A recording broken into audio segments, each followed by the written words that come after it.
சின்ன வயசுலேருந்து நான் பார்க்குறேன்ல, அவர் பிறந்தப்போ அவங்க தாத்தா பாட்டிக்கு அப்புறம் தூக்குன ஒரு நபர் நான்.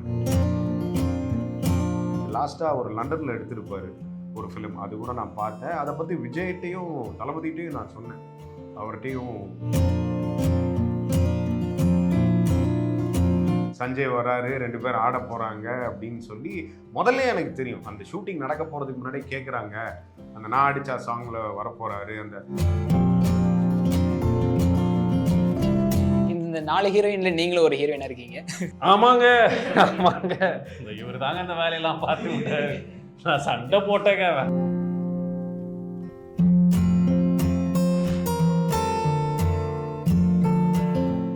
வாவ் தமிழா வியூவர்ஸ்க்கு வணக்கம். இந்த நேர்காணல் யார் கூட இருக்க போகுது அப்படின்னா லெட் பீஸ் படத்தோட டீம் நம்ம கூட ஜாயின் பண்ணியிருக்காங்க. ஸோ அவங்கள தான் இருக்க போகுது. வணக்கம். வணக்கம் வணக்கம். எப்படி இருக்கீங்க? ஆல் குட், நல்லா இருக்கும். நீங்கள் எப்படி இருக்கீங்க? நல்லா இருக்கேன் சார். ஸோ ஃபர்ஸ்ட் உங்கள்கிட்ட இருந்து கேள்வி ஆரம்பிச்சிடலாம். இந்த 4 ஹீரோயின் எப்படி ஃபர்ஸ்ட் சூஸ் பண்ணி? தானா அமைஞ்சுது. நான் எங்கேயும் தேடி போக வேண்டியதில்லை, கற்பனையில் அமைஞ்சுது. அதுக்கு ஒரு வடிவு கொடுத்தாச்சு. ஓகே.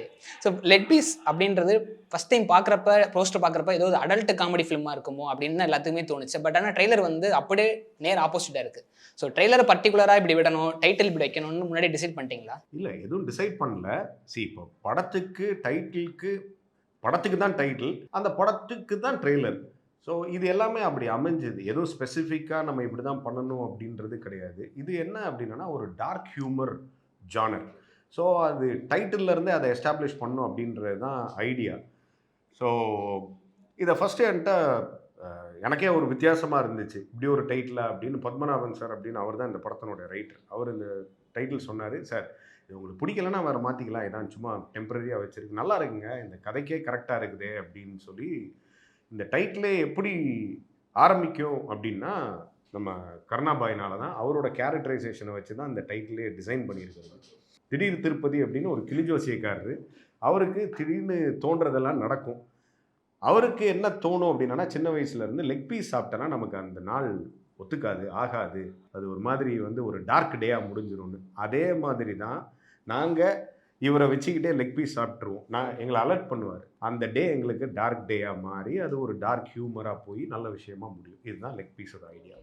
ஸோ உங்களை நாங்கள் அருமை பிரகாசமாக பார்த்துருக்கோம், புலிவேட்டி சித்தராக பார்த்துருக்கோம். ஸோ இதில் என்ன கேரக்டராக இருக்கும்? திடீர் திருப்பதி.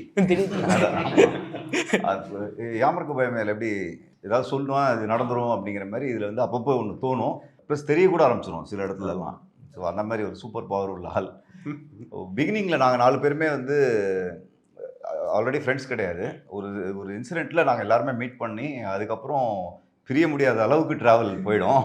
ஸோ அதுக்கப்புறம் கிளைமேக்ஸ் சார் சொன்ன மாதிரி, ஸ்ரீநாத் சார் சொன்ன மாதிரி ரொம்ப ஒரு ஜாலியாக போய் முடியும். எல்லாருமே பயங்கரமாக செட்டில் ஆகிற மாதிரி ஒரு ஜாலியான ஒரு கிளைமேக்ஸ். ஸோ நீங்கள் இந்த படத்தோட ப்ரொடியூசர்.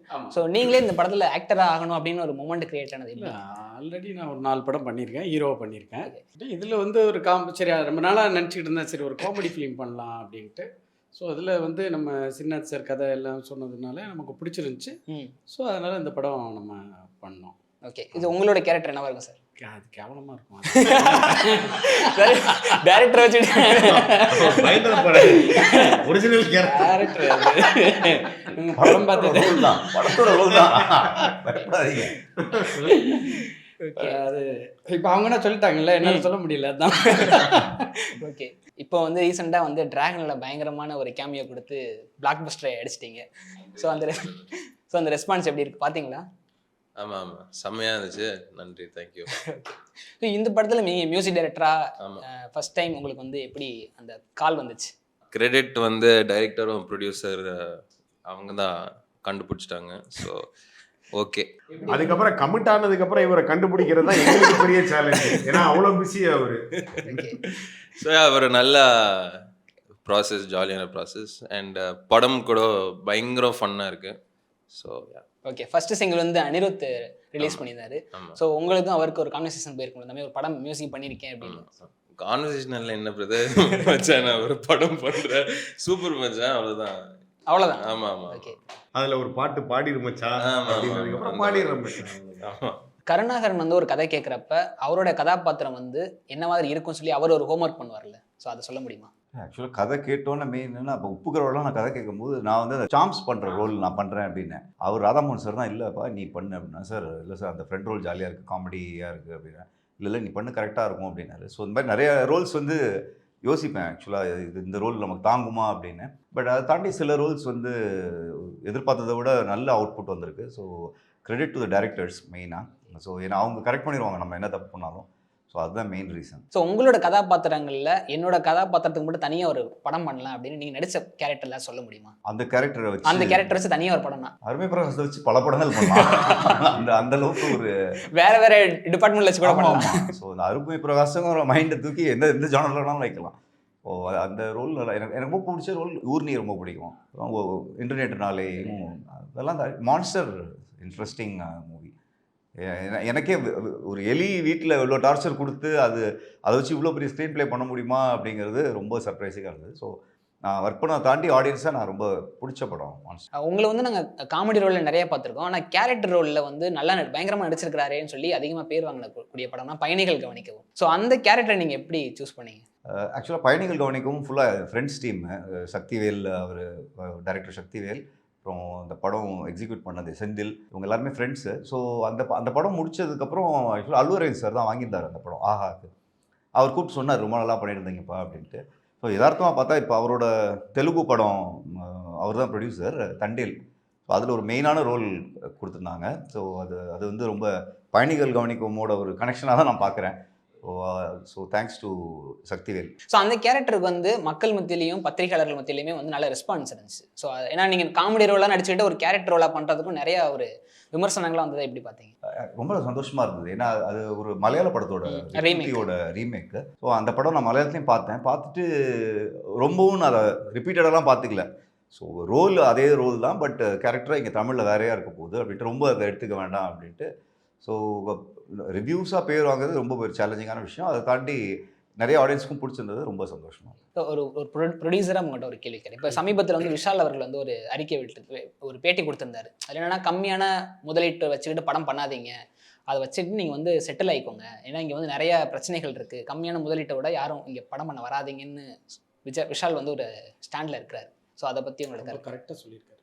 120%. சின்ன பட்ஜெட்டில் படம் எடுக்க வந்தால் அதோடைய விஷயங்கள்லாம் ரொம்ப இருக்குது. ஆமாம், அதில் வந்து ரொம்ப விஷயங்கள்லாம் இருக்குது. விஷால் சார் வந்து 100% நல்ல விஷயத்த தான் சொன்னார். அது ரொம்ப பேர் கேட்க மாட்டேங்கிறாங்க. ஸோ ஒரு படம் வந்து பெரிய படம் இப்போ 100 படம் எடுக்கிறாங்க, அதில் ஒரு படம் ஓடுது அப்படிங்கிறதுனா வந்து நம்ம எடுத்துக்கிட முடியாது. 100 படத்தில் 99 படம் ஓடுதுன்னா வந்து அவர் சொல்கிறத நம்ம எடுத்துக்கிட வேண்டிய அவசியமும் கிடையாது.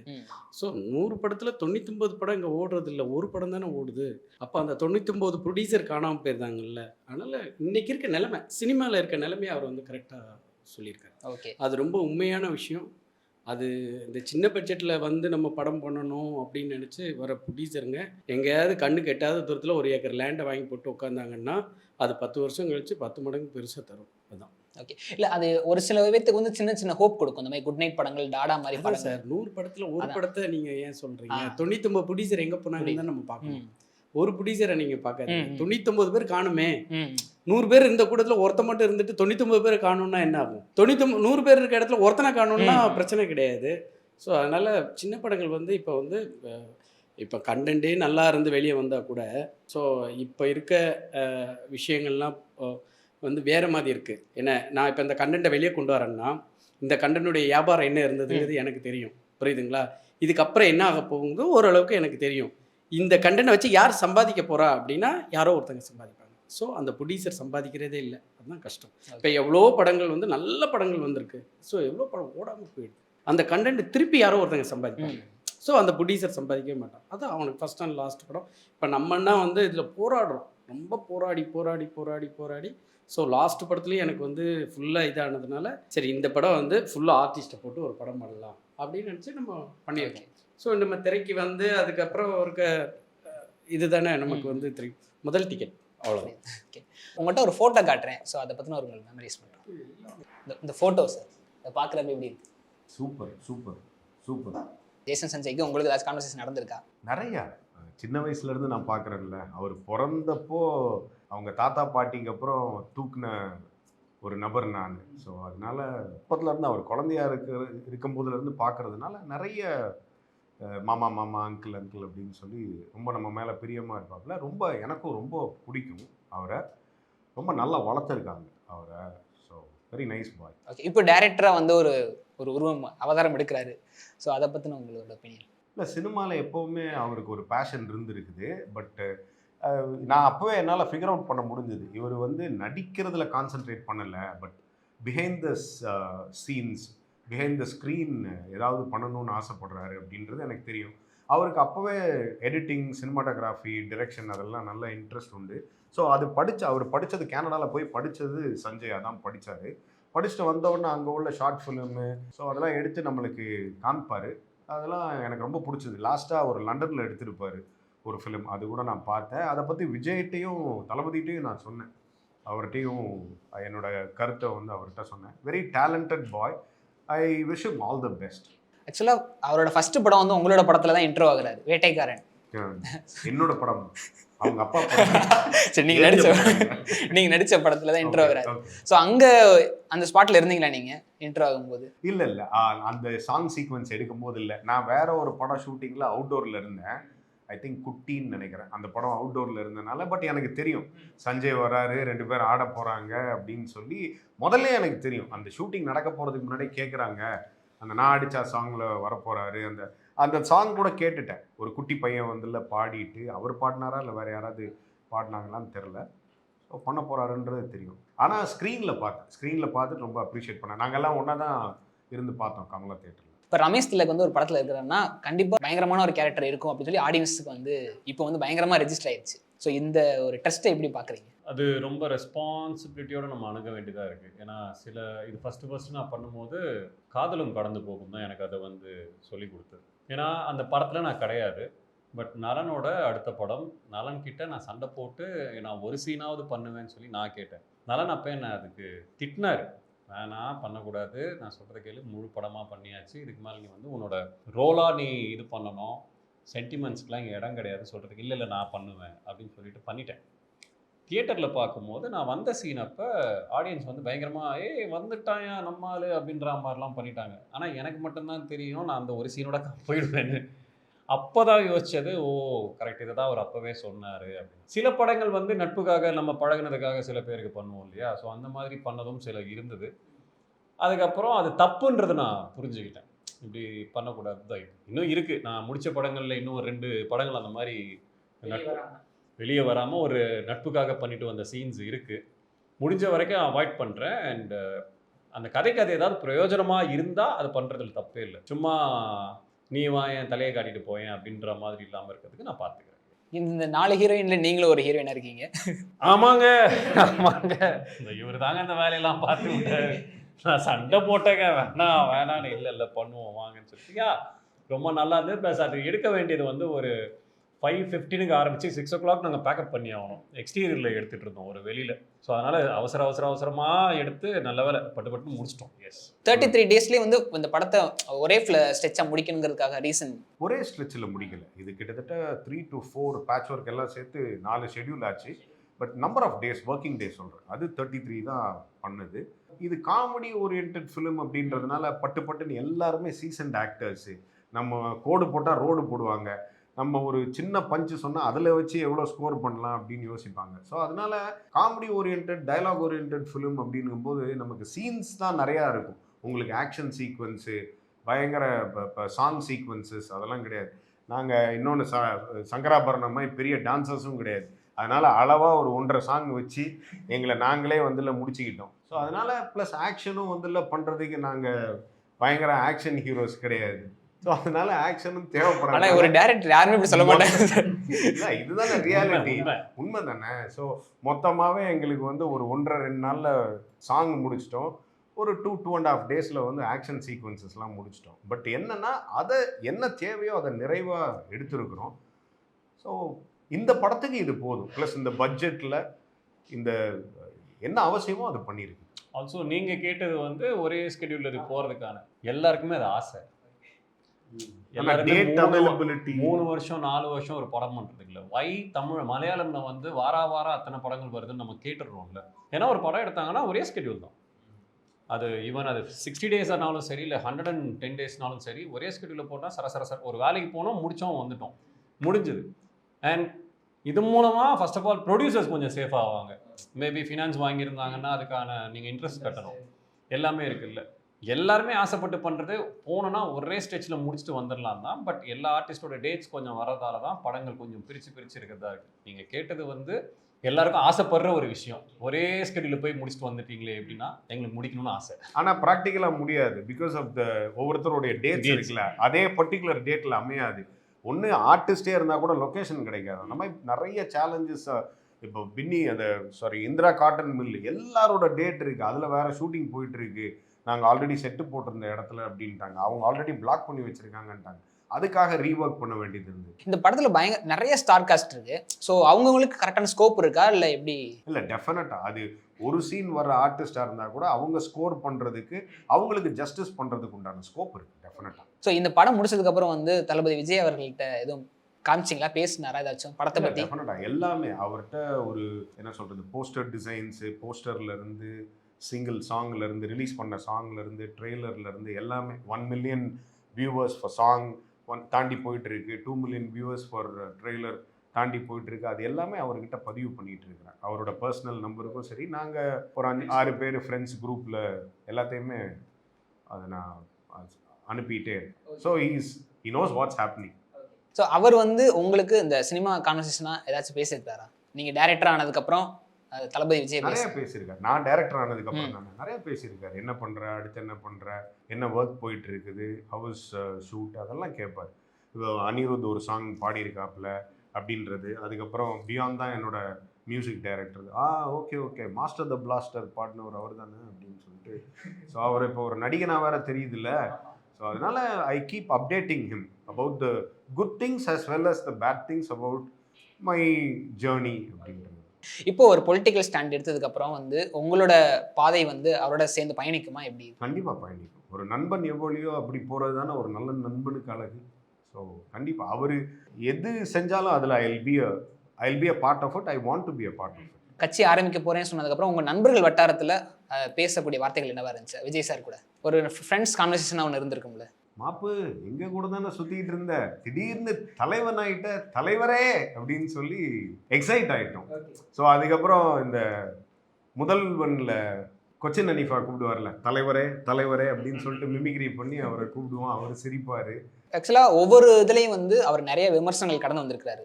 ஸோ நடிக்க தெரியாதுன்னு சொல்லின ஒரு ஆர்டிகல் விமர்சனம் எல்லாத்தையும் வந்து ஸ்டேஜில் பேசினார். பொலிட்டிக்கல் ஆரம்பிச்சதுக்கப்புறம் எல்லாருக்குமே ஒரு பார்வை இருந்துச்சு, அவர் எப்படி ஸ்டேஜில் பேசுவார் அப்படின்னு சொல்லி எல்லாத்துக்குமே ஒரு பார்வை இருந்துச்சு. ஆனால் அதை பிரேக் பண்ணுற மாதிரி தான் பேசினார். ஸோ இந்த மாதிரி ஒரு விமர்சனங்கள்லாம் வரப்ப நீங்கள் எப்படி எடுத்துக்குவீங்க? இல்லைங்க, அவரை 18 வயசுலேருந்து நான் பார்க்கறதுனால எனக்கு தெரியும் அவர் எது செஞ்சாலும் அதை சிறப்பாக செய்யணும் அப்படின்னு ஆசைப்படுவார். இப்போ ஒரு ஷட்டில் விளாண்டாலும் அதில் நம்பர் 1 இருக்கணும். நான் சொல்கிறது அப்போ back in those days, college டேஸ்லேயே ஒரு கேரம் விளாண்டாலும் அவர் நம்பர் 1 இருக்கணும். செஸ் விளாண்டா நம்பர் 1 இருக்கணும். கோ கார்ட்டிங் போவோம், கார் ரேசிங், ஸ்பீடிங், அதில் வந்து நம்பர் 1 இருக்கணும்னு பார்ப்பார். அது மாதிரி தான் படத்தில் என்ன செஞ்சாலும் அதை சிறப்பாக செய்யணும். அவரோட நம்பர் 1 இருக்கணும் அப்படின்றது கிடையாது, நம்ம ஜெயிச்சிடணும், நம்மளோட வேலையை கரெக்டாக பண்ணிடணும் அப்படின்றது. ஸோ எனக்கு நல்லாவே தெரியும் அவர் தன்னை தயார்படுத்திக்குவார். ஃபஸ்ட்டு அரசியலுக்கு வரப்போகிறாரு அப்படின்னா தன்னை தயார்படுத்திக்கிட்டு அந்த பேச்சு திறமை, அந்த ஆரேட்டர்ஷிப் அதை இன்கல்கேட் பண்ணிக்குவார், அதை கல்டிவேட் பண்ணிக்குவார் அப்படின்றது வந்து எனக்கு நல்லா தெரியும். ஸோ அது பெரிய ஒரு சர்ப்ரைசிங் எலிமெண்ட்டாக ஒரு மாநாட்டில் அன்றைக்கி கிட்டத்தட்ட 48 minutes ஒரே ஷாட்டில் எடுத்த மாதிரி இருந்துச்சு. ஒரு மூவியே ஒரே ஷாட்டில் எடுத்த மாதிரி இருந்துச்சு, எங்கேயுமே பிசுறு தட்டாமல் அவ்வளோ பர்ஃபெக்டாக, அவ்வளோ சவுண்டோட.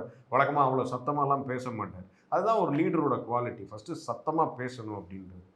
ஸோ உங்களோட கதாபாத்திரங்களில் உங்களுக்கு நீங்கள் ஹோம்ஒர்க் பண்ணக்கூடிய ஒரு மொமெண்ட் ஏதாச்சும் கிரியேட் ஆயிருக்கா? நீங்கள் ஒரு கதையை கேட்டு எல்லா படத்துக்கும் வேலை பார்ப்போம் தான் அப்படியே. ஜஸ்ட் லைக் தட் நம்ம ஒன்றும் பிறந்த அவ்வளோ பெரிய நடிகன்லாம் கிடையாது. எல்லா படத்துக்குமே போய் இந்த கேரக்டருக்கு நம்ம மேபி சொல்லணும்னா இந்த படத்துக்கு நாங்கள் வந்து பெருசாக ஒர்க் பண்ணலை. ஏன்னா இதில் எல்லாருமே இப்போ நீங்கள் இன்டர்வியூ பண்ணும்போதே பார்த்தீங்கன்னா எல்லாருமே எப்படி இருக்காங்களோ அதே மாதிரி தான் அந்த படத்துலையும் நாங்கள் இருந்தோம். ஏன்னா அந்த கதையும் வந்து சாதாரண ஒரு 4 பேர் அவங்களுக்கு லைஃப்பில் ஒரு மொமெண்ட்டில் என்ன நடக்குது, அதுலேருந்து அவங்க எப்படி இதுவாகிறாங்க, அதை பற்றி தான் பேசி படம் போயிட்டுருக்கோம். பட் ஜென்ரலாக சில படங்களுக்கு நாங்கள் வேலை இதுக்குன்னு நமக்கு யூஸ்வலாக இருக்கிற ஒன்று புதுசாக ஒன்று ட்ரை பண்ணி பார்க்கணும்னு நினைக்கும் போது பண்ணுவோம் இல்லையா, அதை நாங்கள் பண்ணுவோம்.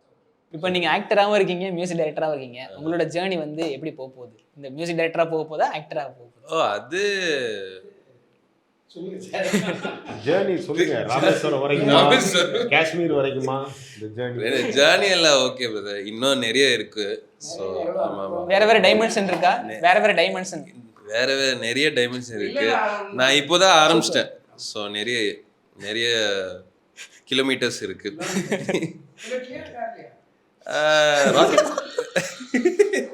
ஸோ அப்படிதான்.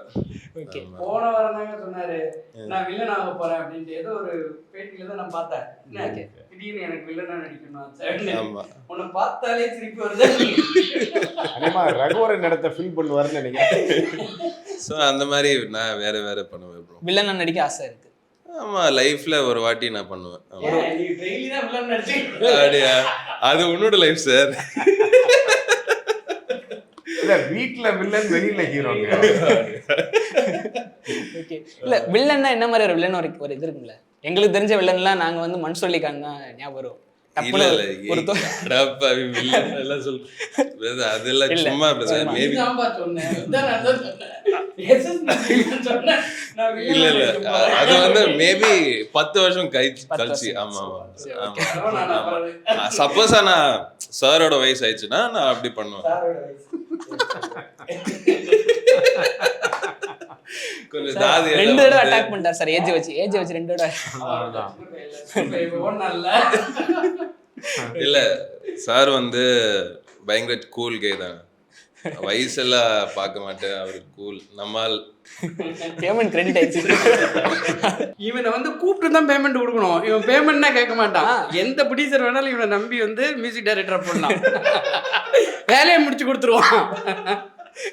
காசுலாம் கேட்கவே மாட்டான். நானா கூப்பிடுவேன், டேய் வாடா வந்து காசு வாங்கிட்டு போடா. கேட்டுக்கிறீங்க ப்ரொடியூசர்ஸ், கேட்டுக்கிறீங்க. ஆமா, இப்போ கூட இடையில செட்டில்மெண்ட் எங்க வச்சு பண்ணேன்? கோகுலம் பார்க்ல வச்சு பண்ணேன். அதே டே 12 மணிக்கு வேணாடா, 2 மணிக்கு தான் வந்தான்.